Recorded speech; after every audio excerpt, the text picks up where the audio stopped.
Veamos cómo podemos importar una base de datos en Java para poder usarla con un ORM, en este caso particular con JPA.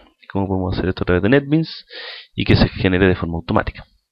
Entonces lo primero que tenemos que hacer es crear un nuevo proyecto. Vamos a crear una aplicación común y corriente. Le ponemos un nombre.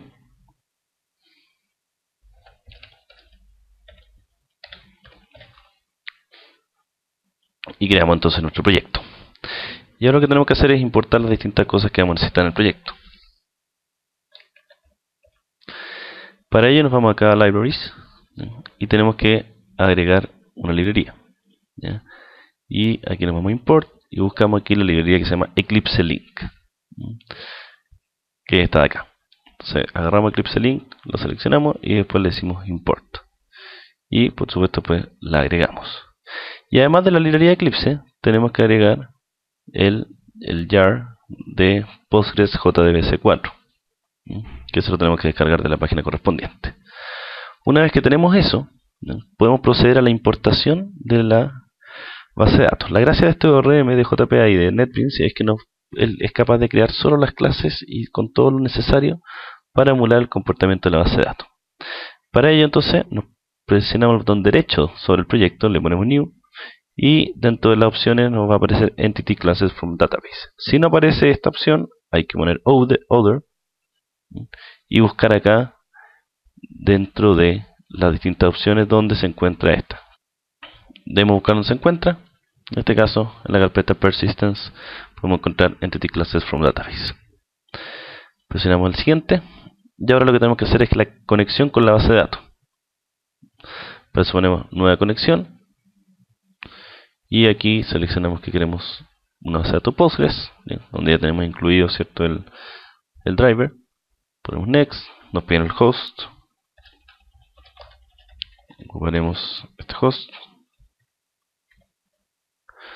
el puerto y el nombre de la base de datos. Y finalmente el username y el password con el cual nos queremos conectar. Podemos probarlo. Bueno, el puerto que era, cambiamos el puerto y ahora sí. Ya vemos que está la conexión lista. Entonces, al apretar siguiente, ¿ya?, nos van a preguntar cuál esquema, tenemos que poner el public. Y ahora tenemos ahí nuestras tablas. Bueno, ahí uno puede escoger agregar tabla por tabla o agregarlas todas juntas. En este caso vamos a agregar todas. Entonces vamos a hacer la importación de todas ellas o su representación. En la opción siguiente podemos aquí escoger distintas cosas, por ejemplo si lo queremos ubicar en algún paquete en particular, etcétera. Aquí podemos deshabilitar, por ejemplo, esa opción. Y aquí en la siguiente, en tipo de colección, lo mejor es poner listas, ¿ya? Y finalmente al poner finish se nos van a crear las clases. Entonces ahora vemos el proyecto, ¿cierto? Tenemos las nuevas clases. Tenemos cliente, tenemos orden, tenemos producto y tenemos ítem orden, que eran las tablas que estaban representadas en nuestra base de datos.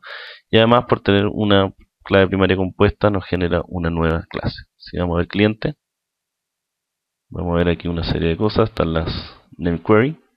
Y además vemos que tiene como atributo el ID, nombres, apellidos, ciudad y los distintos getter y setters para poder acceder a ellas.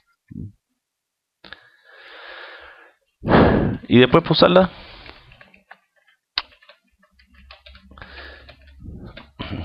para usarla, simplemente tenemos que ir creando los Entity Manager, el Entity Manager Factory primero, ¿ya? Aquí nos va a tener un error, le decimos que importe el Javax Persistent Entity Manager Factory y le vamos a poner aquí asterisco para que importe todas las clases y no nos pide por más. Acá en MetaInf tenemos que ver que se creó el archivo de persistencia, que es el archivo de configuración, y podemos ver aquí cuál es el nombre que le puso al Persistent Unit, y ese es el nombre que nosotros tenemos que pasarle acá. Tenemos nuestro Entity Manager y podemos ir creando ya nuestras consultas. Por ejemplo, vamos a crear una consulta que en este caso la creamos en base a una consulta ya creada, ¿cierto?, que se llama NamedQuery. Y ponemos cliente.findAll. Si llama la clase cliente, vemos acá arriba que existe este findAll, que básicamente es que selecciona todos los clientes. Después de crear la consulta, ¿cierto?, podemos invocarla Entonces la invocación de esta consulta, que sería getResultList, nos va a retornar un list, ¿ya?, de tipo cliente, o sea, una lista de clientes, y podemos acceder a su información o mostrarla en consola de esta forma. Hacemos un ciclo sobre todos los clientes, ¿cierto? Podemos obtener el cliente entonces en la posición I, y después para cada cliente le podemos ir su nombre, su apellido, su ciudad. O sea, llamamos a los métodos que existen en la clase cliente. Entonces, si ahora ejecutamos esto, vemos acá que tenemos como respuesta, ¿cierto?, la lista de los distintos clientes, con sus ciudades tal cual como lo escribimos acá. Por ejemplo, si queremos usar consultas, pero ahora consultas que tengan parámetros, por ejemplo find by ID, si voy a cliente, el find by ID vemos que está definido con un parámetro que se llama el nombre ID. Entonces, como yo seteo ese parámetro a través del método setParameter.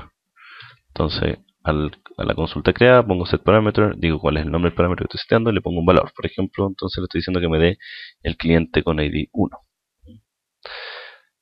Ejecuto la consulta, le hago un cast a cliente porque eso es lo que me va a retornar, ¿cierto? Guardo el valor y después puedo mostrar entonces, por ejemplo, los nombres de este cliente que recibí. Ejecutamos, ¿cierto? Y vemos que el cliente con ID 1 se llama Juan.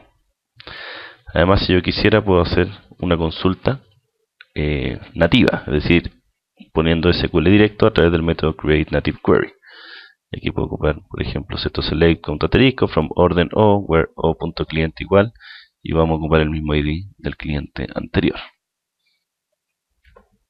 En este caso, este tipo de consultas que retornan un solo valor, uno la ejecuta con el getSingleResult, ¿ya? Y eso lo vamos a transformar y mantenemos entonces ahí el resultado. Y después, si queremos mostrar el resultado, podemos decir, ejecutamos, y nos dice finalmente que el cliente Juan tiene 5 órdenes.